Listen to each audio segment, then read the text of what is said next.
Pagi ini kita akan masuk ke materi diagnosa organisasi. Baik, sebelumnya tak kenal maka tak sayang. Sedikit ada perkenalan tentang saya. Ya, saya namanya panjang tapi cukup dipanggil Emma saja.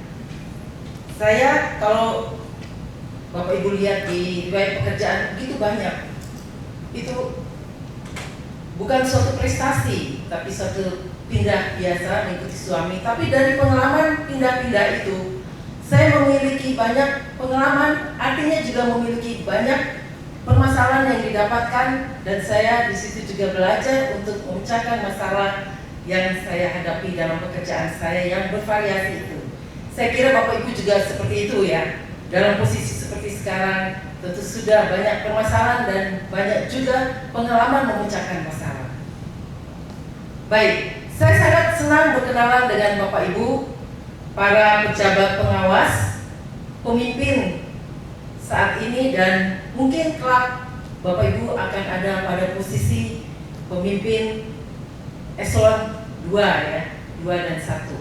Baik, sekarang Bapak Ibu masih dalam taraf pejabat pengawas yang memimpin pelaksanaan kegiatan dan memastikan bahwa itu telah berjalan sesuai dengan tujuannya. Baik, oleh karena itu kompetensi kita sekarang, kompetensi kepemimpinan, pelayanan adalah Bapak Ibu akan belajar menjadi pemimpin yang melayani dan sekaligus menjamin terlaksananya akuntabilitas jabatan pengawas. Baik, seperti sebelum-sebelumnya juga pada materi ini kita perlu mengetahui apa kompetensinya, yaitu adalah yang dinyatakan dalam hasil belajar. Di sini Bapak Ibu akan mampu menentukan isu strategis terpilih sesuai dengan unit organisasi dan juga jabatan pengawas, kemudian memahami konsep diagnosa dan teknik-teknik analisa manajemen untuk mendukung pelaksanaan tugas Bapak Ibu.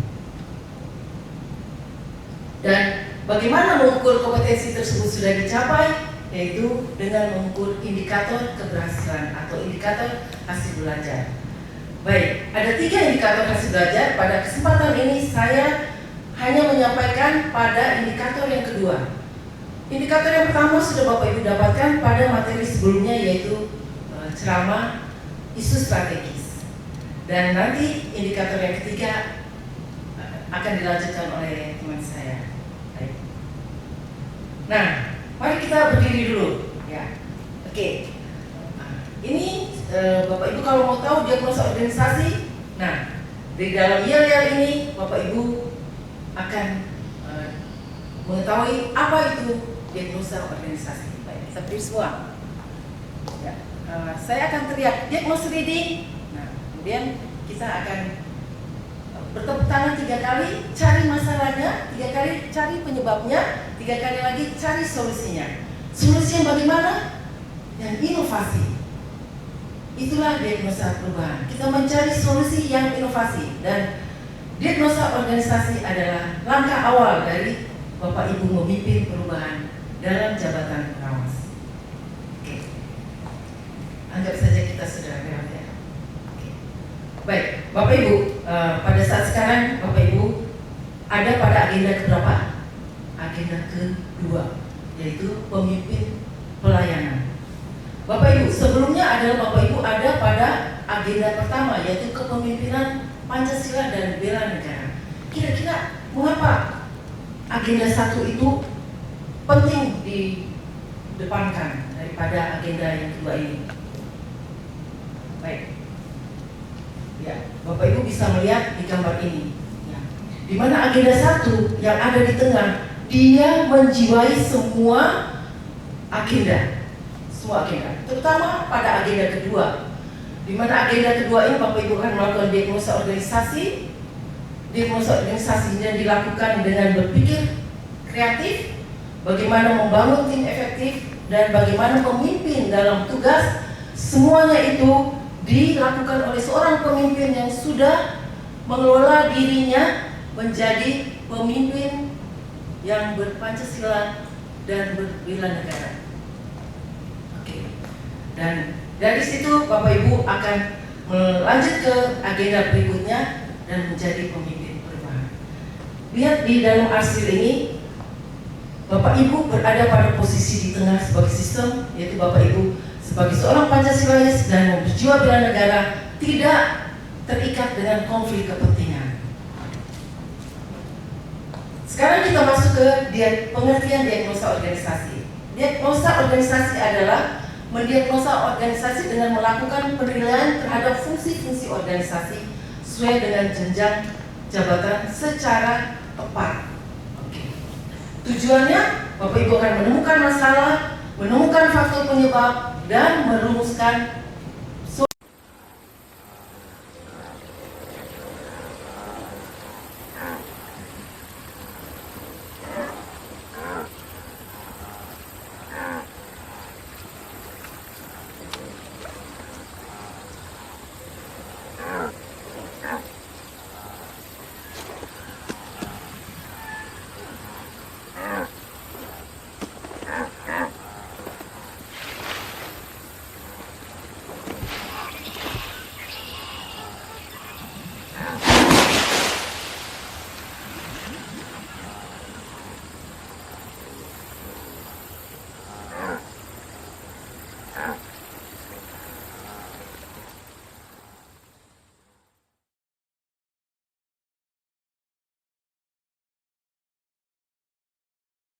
solusinya.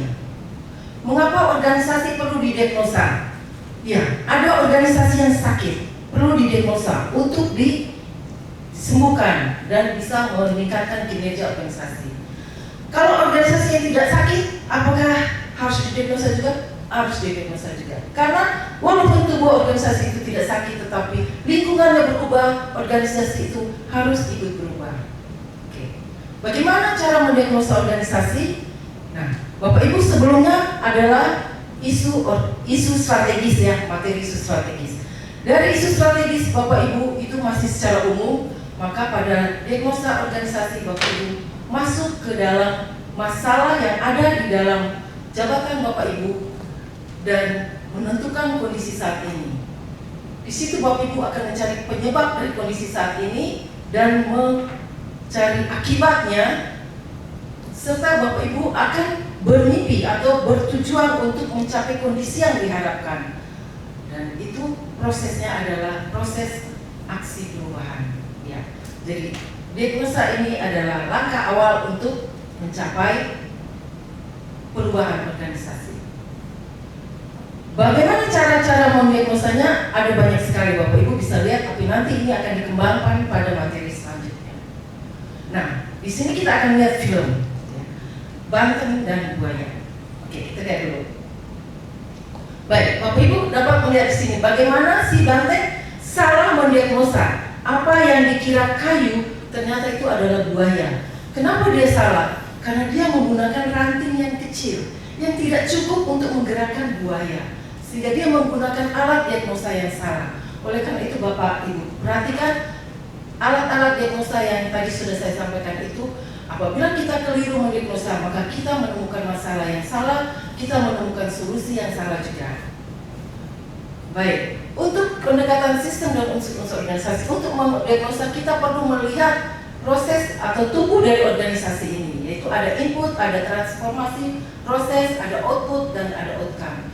Kalau pelayanan publik, Bapak Ibu sebagai wewenang Bapak Ibu, pengawasan terhadap pelayanan publik, ini bisa dilihat pada outputnya dan juga outcome. Silakan nanti menggali. Bisa juga Bapak Ibu melihat dari 5 komponen pengungkit dan 8 area perubahan. Nah, mungkin mana yang memberi inspirasi Bapak Ibu untuk menggali permasalahannya. Baik, manfaat diagnosa organisasi tentu saja kalau Bapak Ibu sebagai seorang pemimpin sudah menguasai diagnosa organisasi, maka Bapak Ibu memiliki percaya diri dan kemudian Bapak Ibu akan mempunyai kekuatan argumen untuk bagaimana mengajak stakeholder Bapak Ibu berubah. Dan prinsip diagnosa organisasi pertama tadi menggunakan analisa yang logis, jadi alat instrumen diagnosa yang benar. Kemudian berpikir kreatif, karena ditekankan di sini adalah suatu inovasi. Inovasi dimulai dari berpikir kreatif. Belajar dari pengalaman dan ruang lingkupnya tidak boleh melebihi jabatan pengawas. dan buatlah sesuatu yang mudah, jangan menyusahkan diri. Jadi akhirnya ada 3 hal yang penting sebagai pemimpin perubahan. Bapak Ibu harus, pertama, harus tahu arah tujuan. Tujuan dan arah ditentukan pada saat Bapak Ibu menentukan diagnosa organisasi, yaitu pada saat Bapak Ibu menentukan kondisi yang diharapkan, itu Bapak Ibu menunjukkan arahnya. Kemudian Bapak Ibu dengan membuat suatu rancangan perubahan yang inovasi, itu Bapak Ibu seorang yang tahu cara melaksanakan perubahan dalam jabatan pengawas atau melakukan pengawasan pelaksanaan kegiatan untuk mencapai kegiatan tersebut. Jadi menguasai caranya, menguasai semua milestone yang Bapak Ibu buat. Kemudian yang ketiga adalah tahu bagaimana Bapak Ibu mengajak semua orang untuk berubah. Oke. Jadi Bapak Ibu, saya ingin mengukur apakah penyampaian saya sudah sampai ke Bapak Ibu. Bagaimana dengan pengertian diagnosa organisasi? Ya? Iya. Jadi mendiagnosa organisasi melalui fungsi-fungsi organisasi dan menemukan solusi dari permasalahan yang ada dan solusi pada masalah yang tepat, sehingga hasilnya juga akan membuat organisasi akan lebih baik dari waktu ke waktu, akan meningkatkan kinerja. Baik. Kemudian apa prinsip-prinsip diagnosa reading, diagnosa organisasi? Ya, Bapak Ibu, sama dengan diagnosa reading ya. Prinsipnya pertama yaitu dia harus memiliki logika ya. Jadi logika logis ya. Jadi harus melalui suatu instrumen, harus melalui suatu analisa. Kemudian dia harus memecahkan suatu masalah dan kemudian harus mencapai sesuatu yang mudah ya, sehingga bisa diubah. Oke, apa manfaatnya mendiagnosa organisasi? Oke, manfaatnya adalah Bapak Ibu mengetahui secara persis proses perubahan organisasi itu, dan yang kedua Bapak Ibu punya argumen untuk bisa mengajak orang untuk berubah. Oke, bisa kita gambarkan seperti ini ya. Ini suatu quote yang bagus dari John Maxwell, seorang pakar kepemimpinan. Pemimpin adalah orang yang tahu jalan, orang yang bisa menunjukkan arah jalan, orang yang tahu mengerjakan perubahan atau aksi perubahan itu, dan juga orang yang mampu menunjukkan kepada orang lain, begini loh caranya. Jadi bisa mengajak orang-orang untuk mencapai tujuan yang Bapak Ibu harapkan. Oke, kesimpulannya Bapak Ibu, tadi sudah kita melalui pertanyaan jawaban Bapak Ibu ya. Diagnosa organisasi yaitu apa? Menilai fungsi-fungsi organisasi, menemukan area yang bermasalah dan melakukan intervensi perubahan. Kemudian cara pemimpin perubahan tadi Bapak Ibu ya, the one who know the ways, who goes the way ya, bisa menjalankan aksi tersebut, dan juga the one who yang orang yang bisa mengajak ya, show the way, mengajak orang, ini loh caranya, bisa menunjukkan dan mengajak. Oke Bapak Ibu, semakin sering Bapak Ibu mendiagnosa, semakin tajam cara Bapak Ibu mendiagnosa, semakin terasah dan semakin berpengalaman Bapak Ibu dalam mendiagnosa organisasi, maka itu adalah tacit knowledge Bapak Ibu. Oke. Terima kasih. Demikian materi saya akan dilanjutkan oleh teman saya. Saya harap Bapak Ibu dapat melaksanakan langkah-langkah selanjutnya mendiagnosa organisasi dengan baik. Semangat! Iya, luar biasa. Terima kasih.